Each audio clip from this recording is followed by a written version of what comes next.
Michael Dillon heat drum. Wow. You ready? Get on down here, brother. We both got energy drinks. So, guys, welcome back to Mike and Dylan Hate Drama, where we give a lot of advice. Today, we don't have any advice because we are doing a listener submitted story. And this story, I don't think Dylan knows much about it. I do. I know the basis around it. So he knows the basis around it, but it is about Richard Russell, aka Sky King. Now, is that like Liver King? No. So a brief synopsis around Richard Russell is he was a Chad, and I say Chad in the holiest of terms, in the holiest of ways, who was battling with depression like a lot of young men do, and decided to partake in an aircraft ride that was not greenlit by anybody who not would ever sanctioned. Yeah, it was not sanctioned. It was an unsanctioned aircraft ride, and at the end of it, he knew exactly how that plane was going to land, and it was going to be somewhere where nobody could get hurt, and he would not walk away from that.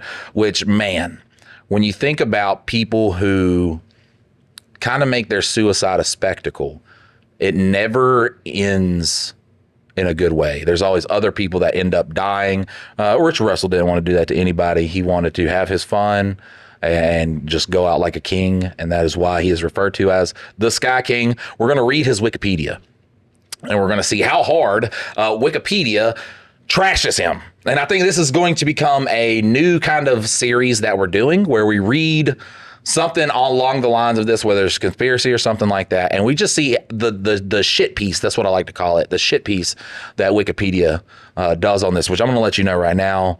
Sky King is a very near and dear story I hold to my heart, so if they really go at him, then we are going to wage war on Wikipedia. Yeah, no, we kind of got burned on the Killdozer story and had learned our lesson, and I think the lesson is to have a very varied sources.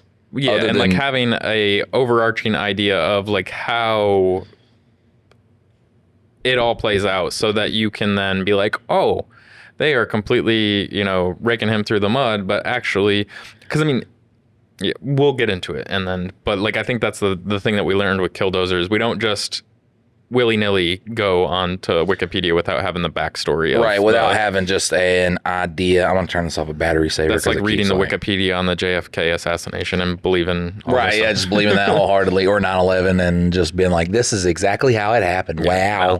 Wow. It's crazy how it looks like bombs are going off in that building, but that's just the airplane causing air. Is it booger?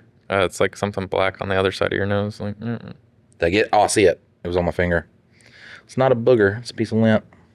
I'd have just gobbled them up. Extra protein. Give me a little bit of energy to get the energy I need to get through this podcast. All right. So on August 10th, 2018, a Horizon Air de Havilland Canada -8400. Why is all that needed for the name of a plane? That's too much. This is the, Toyota. Well, I mean, that's like you with the Kia Sorento. No, the Magic the Gathering, Black Lotus. It's just called a Black Lotus.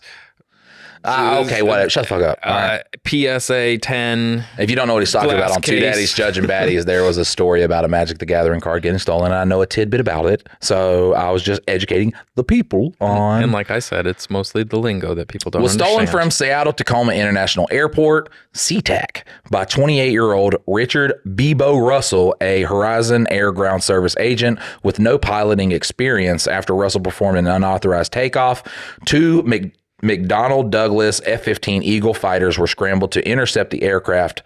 SeaTac Air Traffic Control made radio contact with Russell, the sole occupant, who described himself as a broken guy, got a few screw looses, I guess.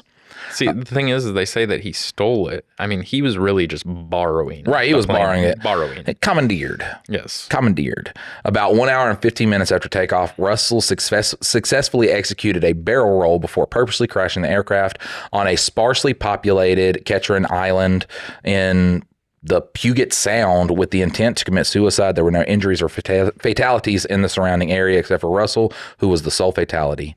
Sparsely populated he wrecked in an area where there was no fucking people. That's what he did. Okay. So it has a whole thing about the aircraft. No, fuck that. All right. The incident. Here we go. It's like, do you want to know about the airplane? Do you want to know about the airplane? And there's some people listening and it's like, yes, and indubitably. I love a good it's not a train aircraft. So. Yeah, if it was a train, just autism, just what train? Train. Yeah, no, I have not been properly diagnosed for any sort of conditions, but I think... face this monster forward so they can know who's the sponsor of this podcast, Labor Llama. Thank you, Labor Llama, for sponsoring this podcast. Which also gives us $0, but... Yeah, and that's our company. That's crazy. All right, the aircraft was stolen, plane cargo 1 at north end of SeaTac Airport and maneuvered to runway 16C via taxiways. Seattle Tower tried several times to get the pilot of the aircraft to identify himself, but received no response.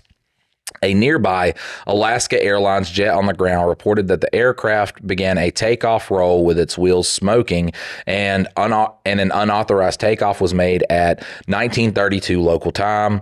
That would be 2:32 UTC. I did that math in my head and not because it was in parentheses. My question is did he do Flight Simulator for a little bit? We're going to get into this. We're going to get into the how he learned how to fly a plane. Because we had a Windows 98 computer and it had Flight Simulator on it, and I crashed so many Cessnas. Did you not purposely wreck into buildings though? Oh, yeah. Well, there weren't really buildings back then. It was flat Earth. Oh, and really? Then, it just had images. The way Earth should be there, brother. Really you telling me there's round Earth? There ain't no round Earth here, boy. But it was just if you looked at Google Maps satellite view with just seeing the stuff. I want to get into flat Earth stuff, but I feel like my spongy brain would just be like, oh no, Mike, we're falling deeper into it. It is flat. We're falling deeper into it. I have a toddler brain, bro. I can't get into anything crazy like that. In response to F-15 Eagles in the Oregon Air National Guard, under the command of NORAD, were scrambled around 2015 local time. So that was, 43 minutes after takeoff. That's 9/11 response right there. That's 9/11 response time. No, they would have been out doing a training exercise. Fun fact, did you know that NORAD, I think a week prior, was practicing drills on planes being hijacked and flew into the World Trade Center and Pentagon? Nice little tidbit of information. There's probably an explanation for that. Oh, absolutely. Yeah. We're going to read a whole bunch of stuff from that. We just got to be on our, P's and Q's. A bunch of people died. For Portland Air National Guard Base to intercept it, both were armed with AIM-9 Sidewinders, AIM-120 arm ram air-to-air missiles, and reached supersonic speeds which generated sonic booms on the way to the Puget Sound area. A KC-135R Stratotanker refueling tanker was also scrambled from Fairchild Airport Base to support the F-15 flight. Flights in the area out of SeaTac Airport were temporarily suspended. So I don't know what none of those jet names mean or those gun names mean. All I know is it's probably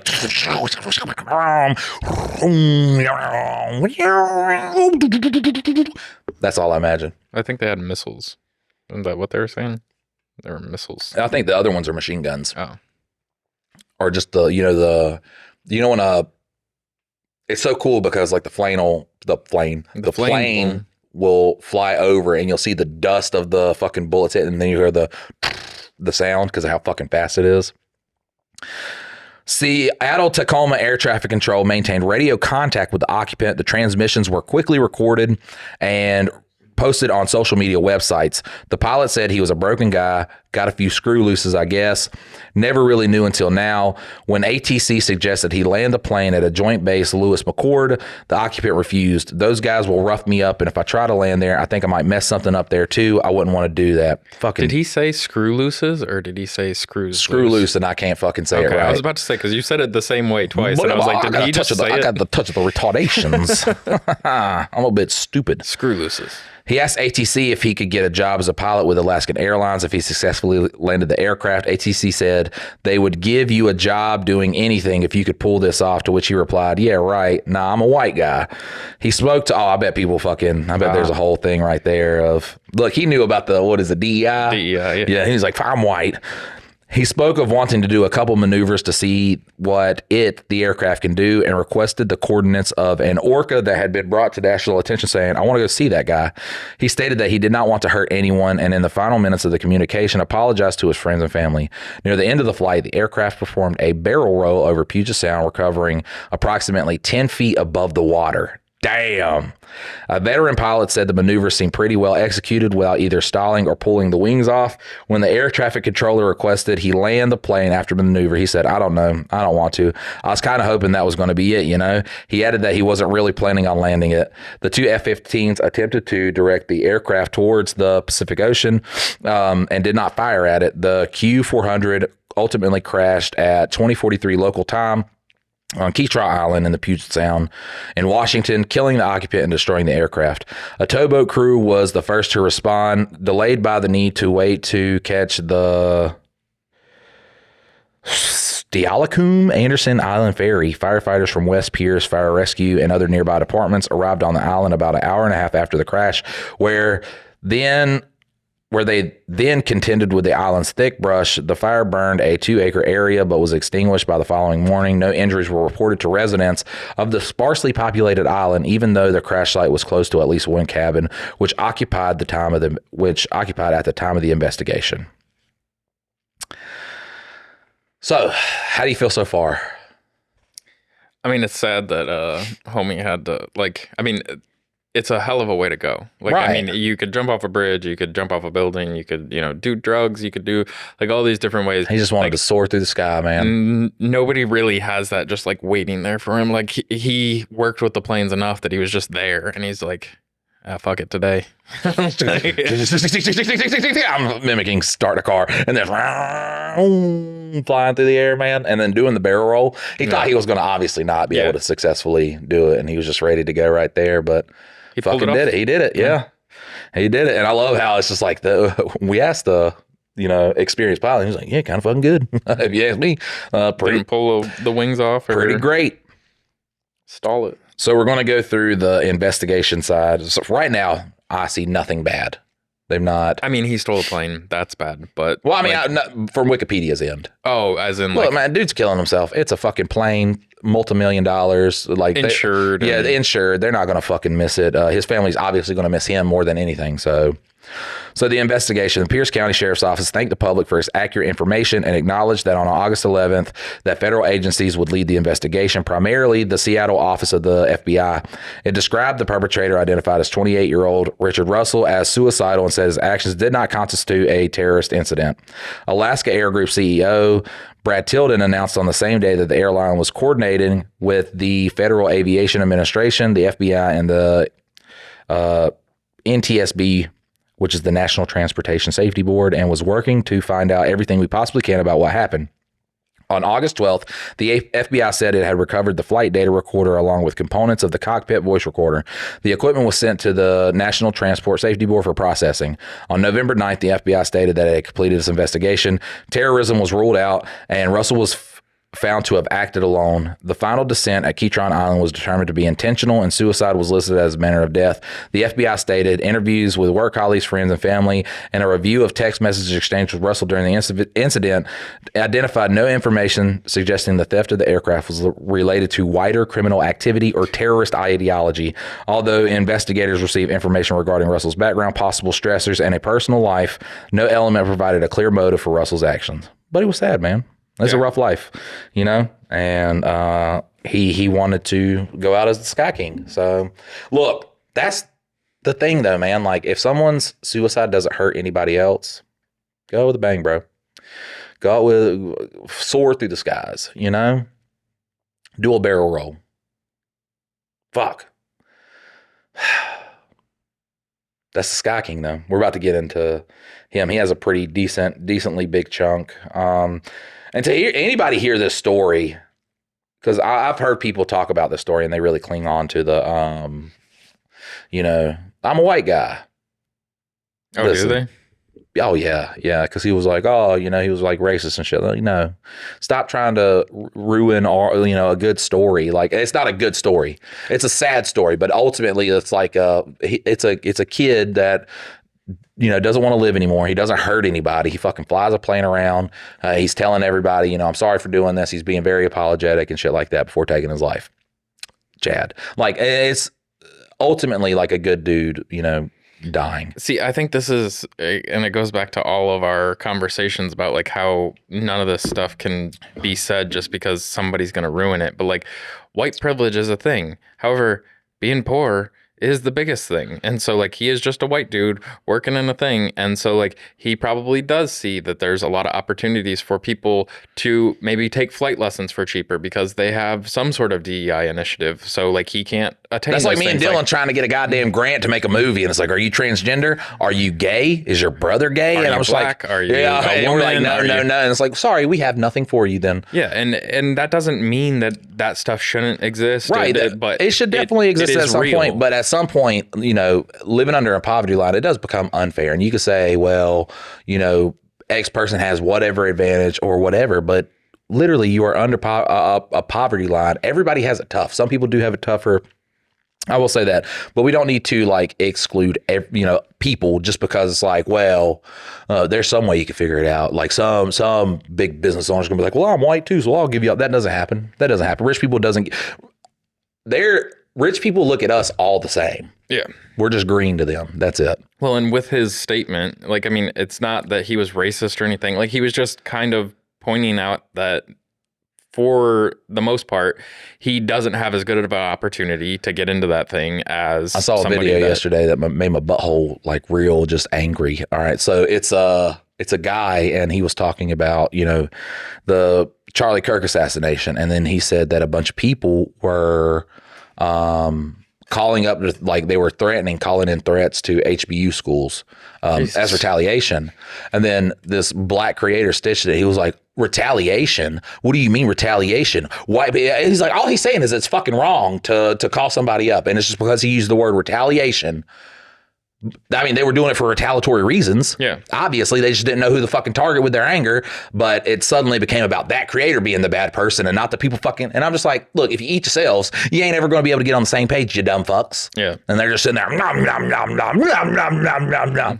Shut the fuck up. Yeah. And nobody listens to you. You need to learn and you need to educate yourself. Well, and like what we're talking about here is like he's not wrong to say that, and it's not like he's a racist for saying that. Like, I mean, he could be the biggest racist in the world. I don't know his full backstory, but his statement there about like, hey, can I get a job as a pilot? And then they're like, yeah, if you do this, then you can pretty much have any job. And he's like, nah, I'm just a white guy. I'm just a white guy. And it's mostly probably he was being smart ass. Like Brock Lesnar saying, I'm just a Jack White dude, deal with it, And so, yeah, but then people can make it into whatever they want. People make any narrative they want to use. They're going to fucking turn any event into anything they want to use. Huh? Let's be mad about something. Yeah. If we're not angry, are we really living? Like, are you really living if you're not upset 24/7 at shit that honestly you have no control over because you refuse to come together as people and solve shit? All right, so we're going to get through Richard Russell. He was a Horizon Air Ground Service agent from Sumner, Washington. He had been part of a tow team which repositions aircrafts on the airport apron for about 4 years. An operational supervisor for Horizon Air described Russell as a quiet guy who was well liked by other workers. During his communication with air traffic control, Russell made a complaint about wages, stating, minimum wage, we'll chalk it up to that. Maybe we will grease some gears a little bit with the higher ups. Russell was born in Key West, Florida, and then moved to Wasilla, Alaska at the age of 7. From early childhood, he was known as Bebo to his friends and family. He attended Wasilla High School, where he wrestled and competed in track and field. He was a hard-hitting football fullback in high school, scoring six touchdowns in his senior year, after which he moved to North Dakota to join the football team at Valley City State University. Bro does it all. God. He left for Southwestern Oregon Community College, where he met his wife at the Campus Crusade for Christ meeting. They married in 2012. Together, they started a bakery in North Bend, Oregon. They sold the bakery in 2015 so his wife could be closer to her family. They settled in Sumner, Washington, and Russell found employment with Horizon Air. He was an avid traveler and attended Washington State University Global Campus, majoring in social science. He had planned to seek a management position at Horizon Air or become a military officer after receiving his degree. He was active in his church and a leader in the local Christian youth ministry, Young Life. Horizon Air CEO Gary Beck stated that as far as the company knew, Russell did not have a pilot's license. Beck said the aerial maneuvers were incredible and that he did not know how Russell achieved the experience that he did. See, that's what I'm saying. He's like, there was some damn good. Then were some damn good maneuvers. Like he was up there. I was fucking like, if video games are teaching you that, I need to get my boy some video games. You know what I'm saying? Goddamn. During his conversation with air traffic control, Russell said he knew what he was doing a little bit because he had experience playing video games. After that incident, Joel Monteith, nobody now getting no break. Police now giving no breaks. I wonder if they can hear the sirens.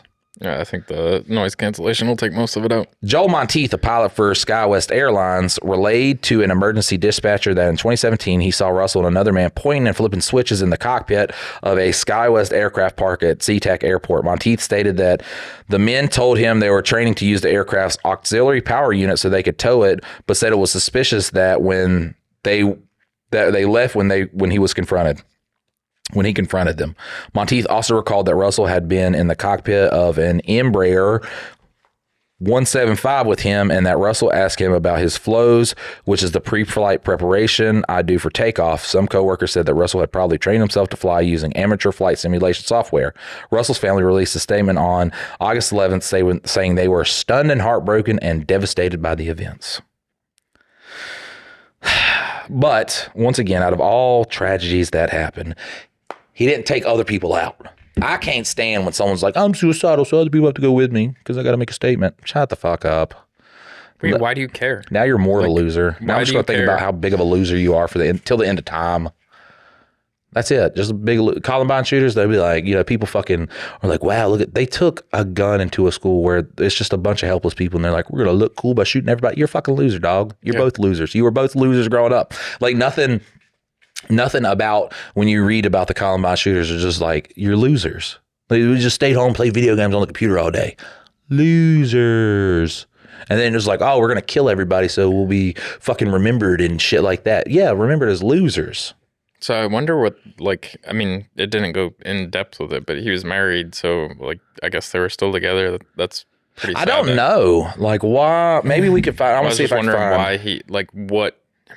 And, there doesn't have to, you can just be a sad person. You can just deal with depression. So, there doesn't have to be a catalyst. But, what was going on with him that caused him to decide that was the day and he was going to, take himself out.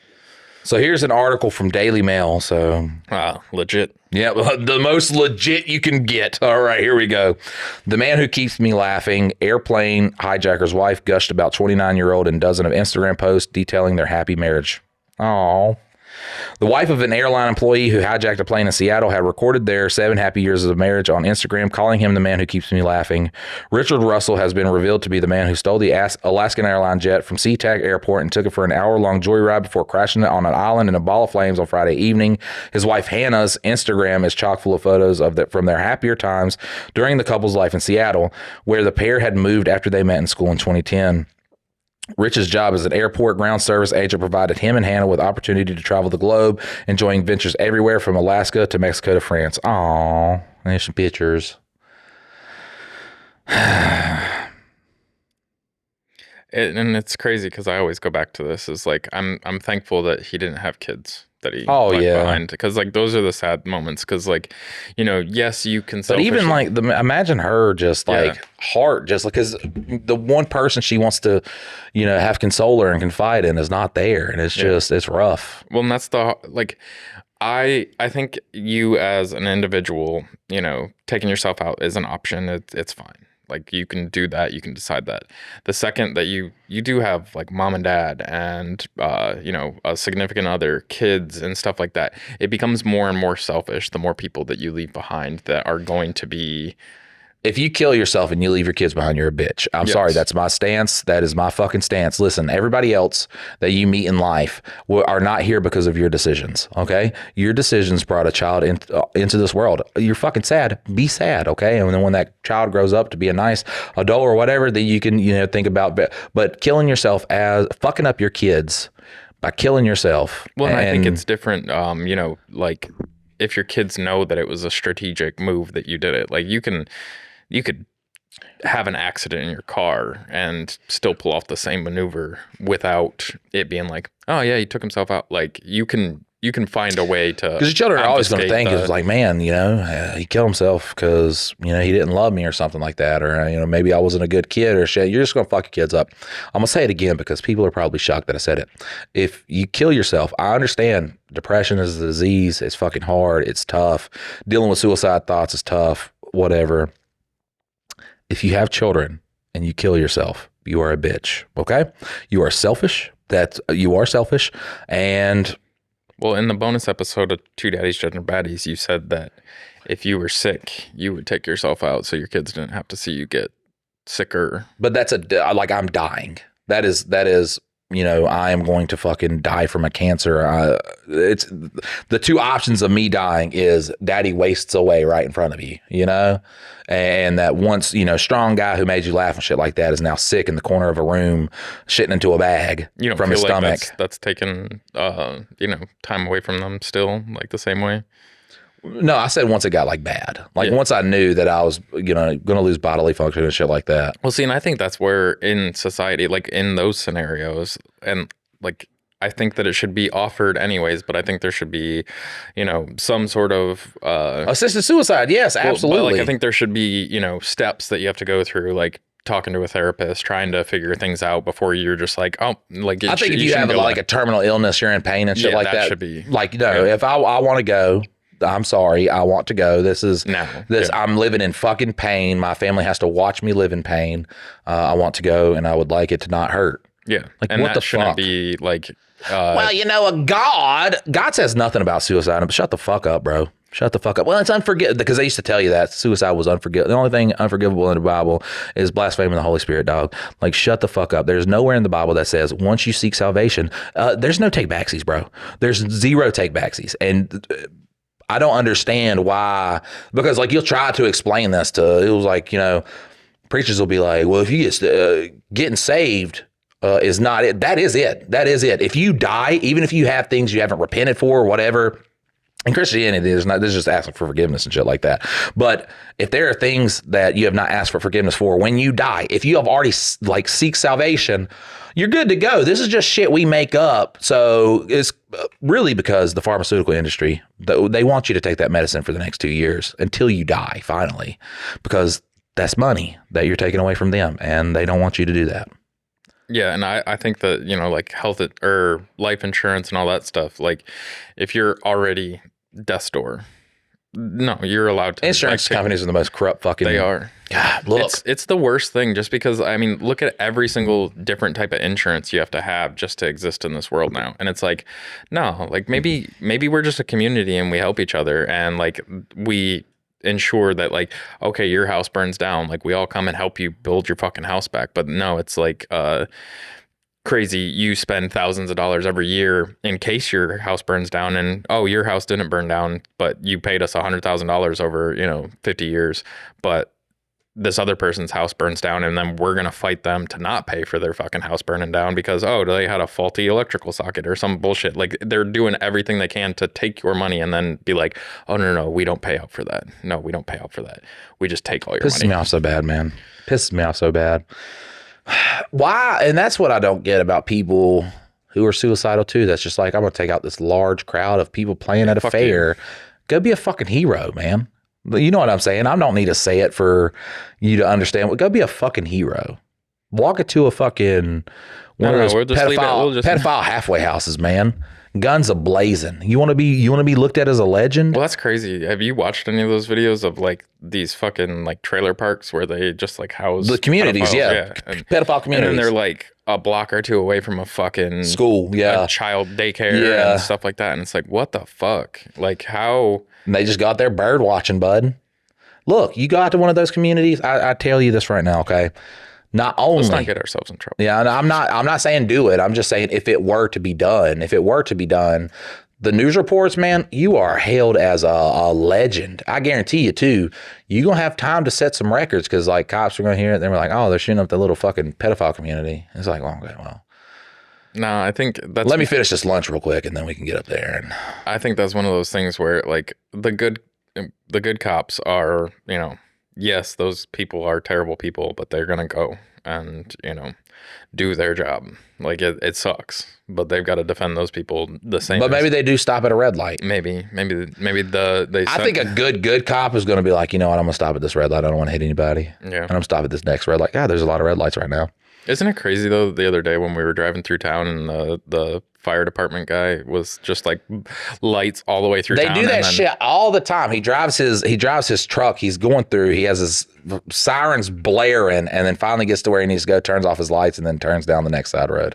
It's so crazy. Well, he's just got to get through town. There's a lot of red lights. He wants to get through it without stopping at the red lights. I mean, you have an instrument that you can use to not have to stop at the red lights. But then, some 60-year-old woman doesn't come to a complete stop at a stop sign where there's no other cars around, no people, but they're like, oh, you ran that stop sign. But that was a rolling stop right there. Yeah. Honestly, still being safe, still being a completely great driver. Honestly, I wouldn't have caught you, but I just looked up from the laptop that I was playing on while going 80 miles down the road, fucking in the wrong lane. And I looked up and I saw you make a rolling stop right there. So get the fuck out of the car before I tase you in the fucking neck, you old bitch. No, I'm just kidding. There's a lot of good cops out there. There's a lot of dicks.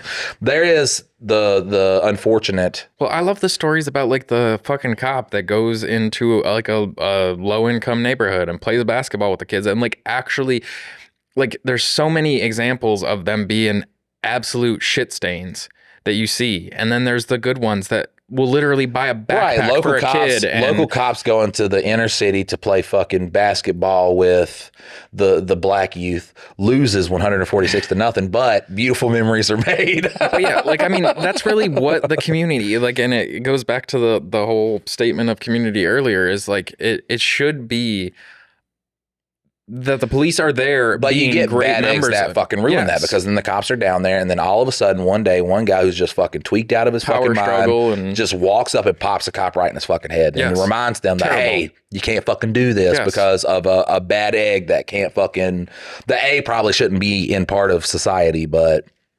Yeah, I mean, just walking to my car the other night, there was a homeless person and like, you have these interactions and then you do get jaded, because like, I don't have any problem with the homeless, but I do have a problem with problem homeless people, like people that create problems, and like those people need to be dealt with in some way, shape, or form. However, they need to be reformed or put in some other location that isn't like. We just have the worst judicial system and mental health system, and no, we're number one. Every system for dealing with any fucking thing. It's just like, we're gonna do it the most ass backwards way you ever fucking heard. Put a bunch of bureaucracy in the front of it and make it so that nothing gets done. Yeah, nothing gets done. No one who actually needs the help gets the help, but.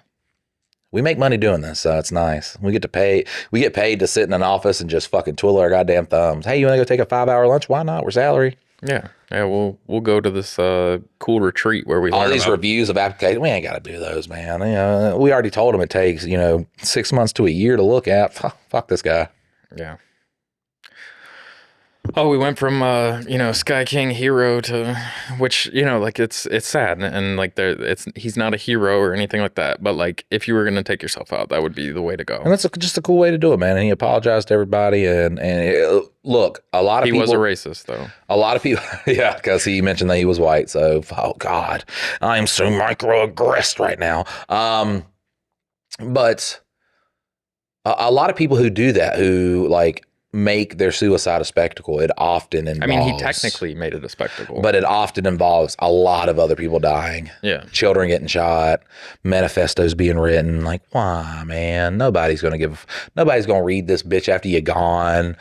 I mean, honestly, if you're not Columbine, like the Columbine shooters, if you're not the Georgia Tech shooter, because they got in early. You know what I'm saying? Yeah, they established their names a lot sooner. Now it's just like, bro, dollar your faith in the crowd. Like, no one's going to care about you. Were there a lot of school shootings before Columbine, or was that like the big, like, I know that was like the beginning of like 24-hour news cycles, so they could like harp on it for weeks and weeks and weeks, and became a huge thing. But like, that's why they made it a huge thing. And then all of a sudden these a slew of just like copycats started happening and shit like that. And then eventually you get to Virginia Tech, which, I mean, 33 students died before. But I know the one in Texas from the Texas Tower, but that wasn't really a school shooting. It was just more of he got on a college university tower, and he killed some people inside the tower and just started sniping people. Which, if you read how they get that guy, though, badass. Should we read that one next? Do you want me to read? Oh, here, yeah, fuck yeah. Look, or wait, go ahead. Yeah. I'll read the story behind it, but I just like how, bro, they just like, there's a citizen there, and they're like, "Hey, you want to help?" And he's like, "Fucking, let's do it." And then at one point too, they were like, they made the, they acknowledged that they're about to bust in this place, and if they die, they die. I'll read the exact. Yeah, I'll read the Charles Whitman. So I'm going to do a bit of a backstory, okay? Because I don't want to read the Wikipedia. I'm just going to read the Wikipedia of the incident that happened. So Charles Whitman, I forgot what kind of job he had. Him and his wife had moved down here. He was like a really, really good son. Like he fucking loved his parents. His dad, I think, was a bit of an ass. I think he was a bit like abusive and shit like that, kind of militant. He passes away, so he moves his mom down there with him.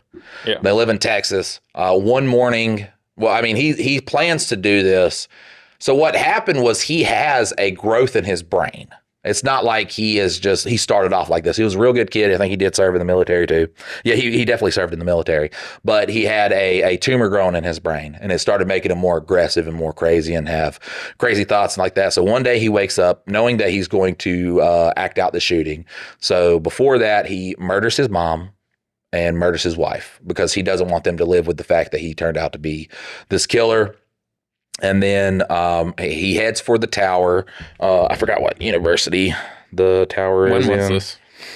1966. The University of Texas. So it's literally University of Texas at Austin. Okay, there we go. At Austin. And he is going up to the observation deck of, let me find it. Yeah, he had a tumor in the white matter above his amygdala. Amygdala. Yeah, there you go. Which affects the sensory nerves, and it is believed the tumor contributed to the violent impulses which Whitman had and had been experiencing for several years. Okay. So it's the deadliest mass shooting by a lone gunman in U.S. history, being surpassed 18 years later by the San Ysidro McDonald's massacre. I think it's like the documentary on that one's called 64 Minutes. That's a rough fucking documentary, bro. That's a rough one. The McDonald's one, we could talk about that one later. Like I said, I'm not a fucking true crime thing, but we're not going to get, like I said, we're not going to get into the, he wakes up, he murders them. He then drives. So he goes to the tower. I want to know what it's fucking called, so I quit saying the tower. Because I know he's going to the observation deck of I'm just trying to find the main building of the university. It is believed he entered the tower. What is the fucking name of the tower? It's just the main building of the University of Texas. There's a tower on the very top. It's called the observation deck of the main tower. So he murders the secretary that's sitting in there, and then he barricades the door. So this family is like, "Oh, we're trying to get into the observation tower." So they start moving the barricade around, and he just sticks a gun out and just fucking kills the kid and kills the mom there, and the dad's like fucking freaking out and shit like that. Jesus. So I wonder if this is okay. So we're going to go into the police response of this. I'm not going to go into the people that are dying. Okay. 4 minutes after Whitman opened fire from the tower at 11:52, the Austin Police Department received their first report of shootings at the university. All available police officers and highway patrolmen in the vicinity of the university were immediately dispatched to the site. One of the first officers to arrive, 23-year-old Austin patrolman Billy Speed, took refuge with a colleague behind a column stone wall. This is sad right here because of, like, the dude is a trained marksman. So the guy. Yeah, he's a trained marksman. Whitman shot through a 6-inch space between the columns and killed Speed with a single shot to the chest. So the first cop to arrive, he hides behind the little stone, but there's a fucking 6, and he shot between that and killed the officer. Civilian Alan Crum This is one of our guys. This is one of our dudes. A retired Air Force tail gunner became aware of the shootings when he noticed teenager Alec Hernandez lying close to the university bookstore co-op. He managed, surrounded by several individuals. Initially, Crum believed a fight was in progress, but quickly realized that the teenager was shot. Unable to make his way back to the store safely after assisting providing first aid to Hernandez, Crum proceeded to the tower where he offered to help police. Inside the tower, he accompanied Department Public Safety Agent William Cohen and Austin police officer Jerry Day up the elevator. Cohen having provided Crum with a rifle. That's dope though, because this is 1960. He's like, we got to get. He's like, well, I need a fucking firearm, and they're like, here, brother. Officer Romero Martinez was off duty at home when he heard the news of the shooting midday. Having called the police station to offer assistance, Martinez was instructed to go to the campus to assist in redirecting traffic. Upon arrival, he found other officers already performing these duties, and thus ran towards the tower. Having ascended the tower to the 26th floor, he encountered Day, Cohen, and Alan Crum, and this is our little pack right here. That are just like, fucking, we gotta find a way to take this guy out. Now remember, he has it barricaded. There are right now bodies in front of the door. He had just killed the mom and the son from the previous party.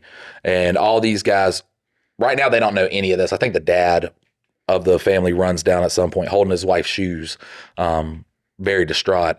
But he's coming down. So Austin police officer Houston McCoy also proceeded to the main building. He was able to safely, I think McCoy actually is in the actual breaking into I know one of them stays downstairs. He also proceeded into the main building. He was able to safely cross the campus as he encountered a university employee familiar with the underground tunnels of the campus. As such, he and a small number of other officers were able to reach the main building upon the 28th floor. McCoy encountered Crum, Day, and Martinez. So on the 26th floor, the quartet of Day, Crum, Cohen, and Martinez, and two other officers named Jack Rodman and Leslie Gerbert, who had separately ascended to this floor, encountered a distraught Michael Joseph Gabor, who hysterically shouted that his family had been murdered inside the tower by the gunman as he clutched his wife's bloodstained shoes.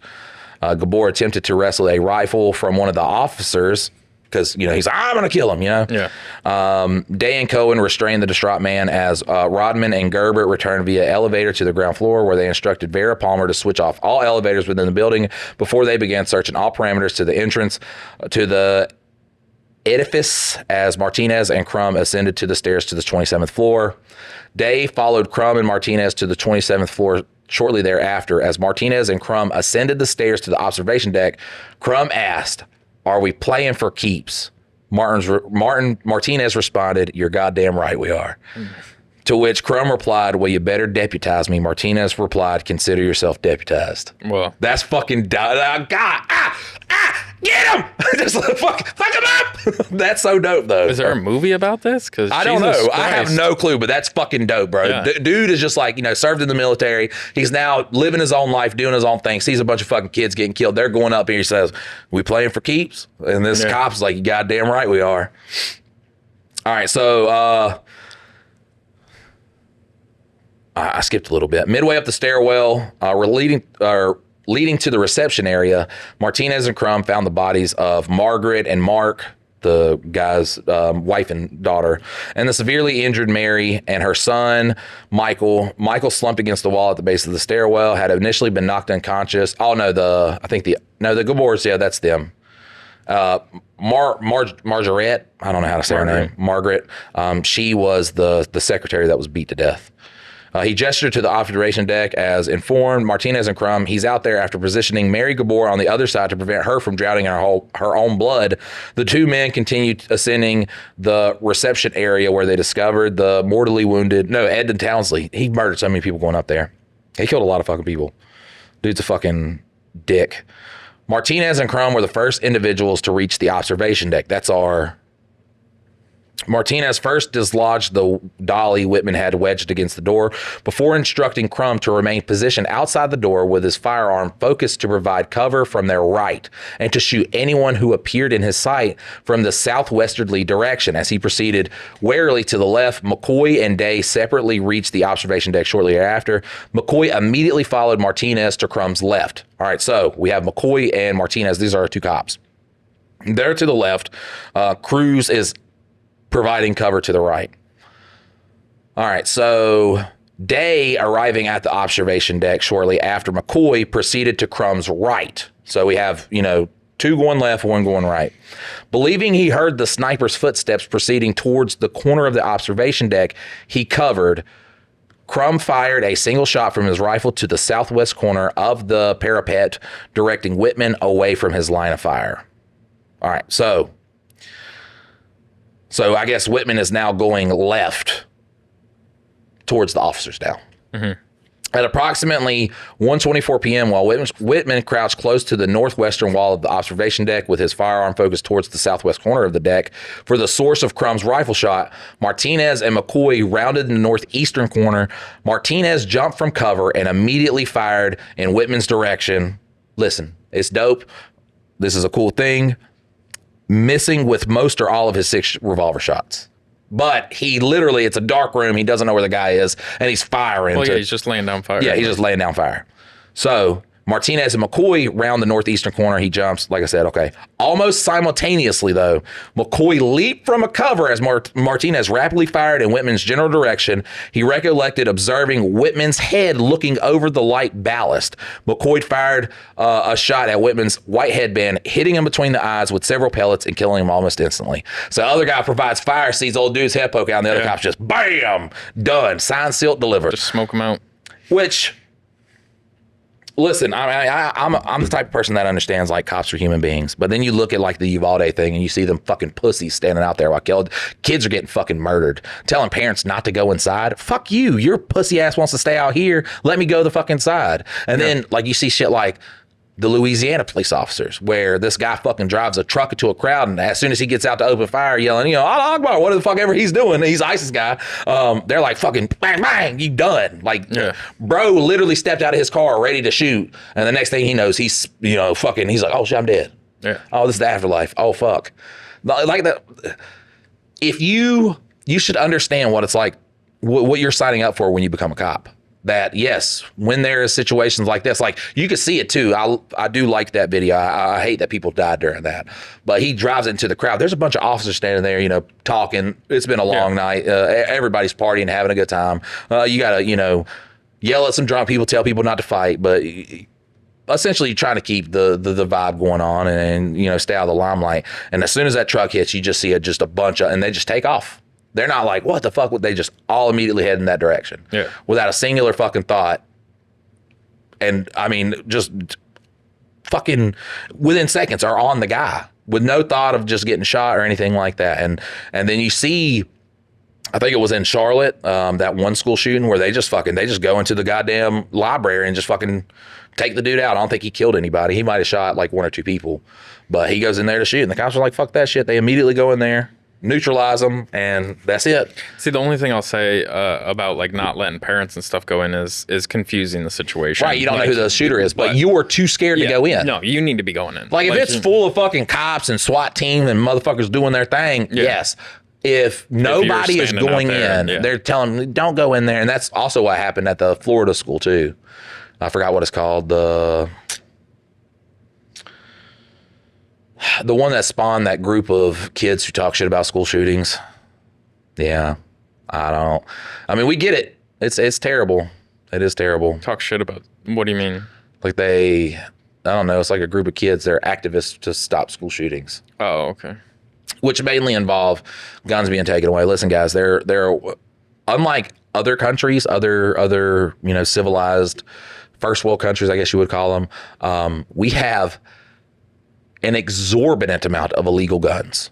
An exorbitant amount of illegal guns in citizens' hands and bad people's hands and stuff like that, to where our gun problem in America is so outrageously out of control that doing anything with guns is not going to prevent. What we do need to do is heavily lean on mental health. Like that's my thing I was talking with my parents about that because, it's still on the left. They're all like, oh, we need to, and I agree that there should be background checks and all this other stuff. However, there are so many out there. You're never getting them. Like the cat is so far out of the bag that you're not getting the cat back in the bag. So now you have to look at other solutions to helping the scenario, like that make people not feel the need to go shoot. And like a lot of it comes back down to like the same thing we fucking talk about all the time. But it's the media, like egging people on, rage baiting them and shit like that. But it is also fucking desperate people do desperate things. So if people can't make a living, if they can't fucking have a house, if they can't feed their kids, if they feel like the world is being destroyed by a particular group of people, if they're getting hammered in that everything is fucking hopeless and shit like that, and we don't,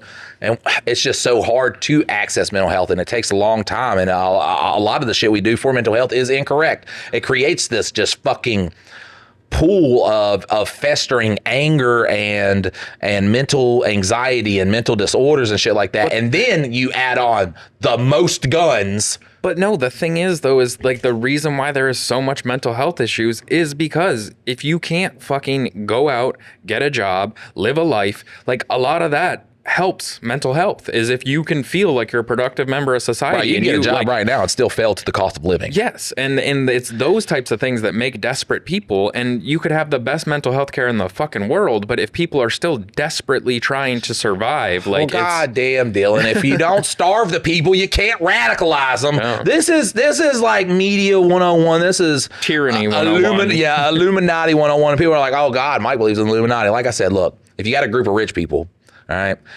everybody would be like, you think rich people run the world? Yeah. You don't think they hang out in a group? Well, of course they do. All right, well, you know, you hanging out in a group, you wouldn't want a little cool nickname? Sure. Throw me a cool little nickname. Illuminati. Crazy. Sounds crazy to me. Well, whether or not it's Illuminati or fucking... the Brotherhood, whatever. The Frog Clan or whatever. Like, yeah, there's a group out there that have ill intent towards... Well, and it's not even ill intent. It's just greed. Yes, it's greed. It's money. It's greed power. Runs the world. And if you threaten to take their money or do anything like that, then they don't fucking like you. Oh, so. And I think the black vans are here. Yeah, the black vans are here. Listen, guys, before we get down too deep of a rabbit hole where Mike goes off and just starts saying a bunch of shit, we're going to end it here, guys. We hope you enjoyed. This is Mike and Dylan Hate Drama. If you got anything that you want us to cover, absolutely submit it. Say, hey, you can comment on the podcast. We see that shit. We see all the comments. Say, hey, maybe cover this next or talk about this next, and we will try to fit it into an episode. We love you guys. Thank you so much for hanging out with us, and we will see you next time. Later.